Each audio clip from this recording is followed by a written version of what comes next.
His favorites getting up close and personal on multiple covers of the magazine. And Devo is going to be getting up close and personal with all the nominees on our exclusive platform position at Sunday's big show. But the question is, Devo, who are you excited to see? Well, Ben, you know me well, and I'm all about the winners, and Natalie Portman is always a winner in my books. That you are correct about. All right, good night, everyone.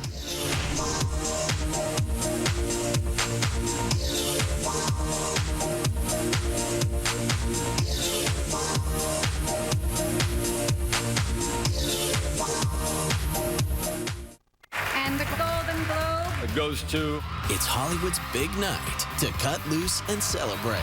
What an incredible honor. You're such an incredible bunch of people. All the best of film and television. Hosted by Jimmy Fallon. The 2017 Golden Globe Awards. It all starts Sunday at 8/5 Pacific on CTV. Brought to you in part by L'Oreal Paris. Get beauty looks at l'orealparis.ca. And join E live from the red carpet before the big show. Tonight, a CTV News exclusive, Russian hackers taking aim at Canadian computers.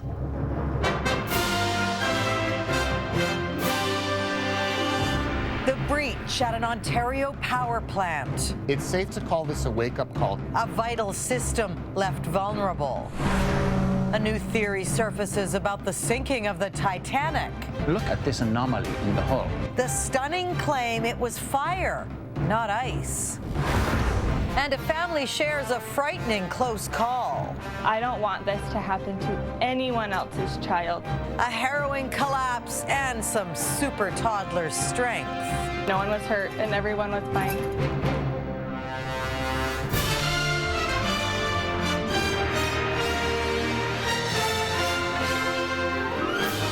CTV National News with Lisa Laflamme.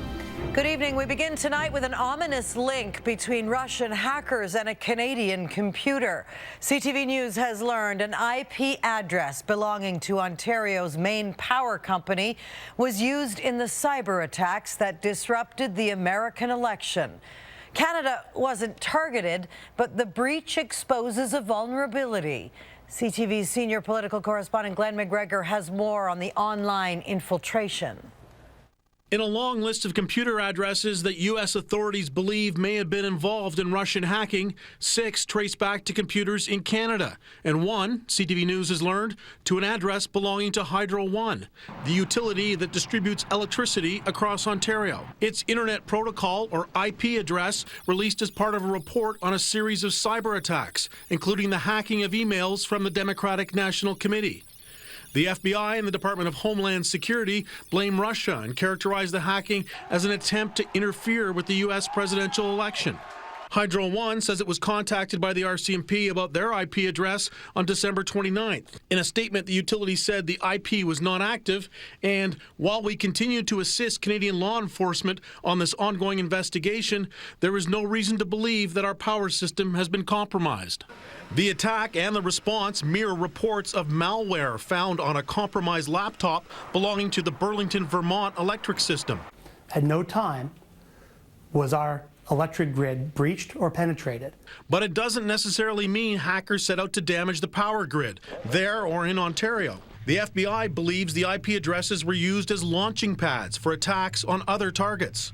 A technique called a zombie attack that conceals the hackers' true locations. They try to infect a bunch of machines, and from those machines, they can use to further attack a given organization. Still, it shows Hydro One's computers can be breached. It means whatever security processes are being used to secure that particular IP address or the hardware or the laptop associated with that address, that they are absolutely inadequate. The U.S. has already retaliated over the hacking by expelling Russian diplomats, but so far, no formal response from the Canadian government to an alleged breach at a major power utility. Lisa. Interesting. Okay, Glenn, thanks for this tonight from Ottawa. So Russia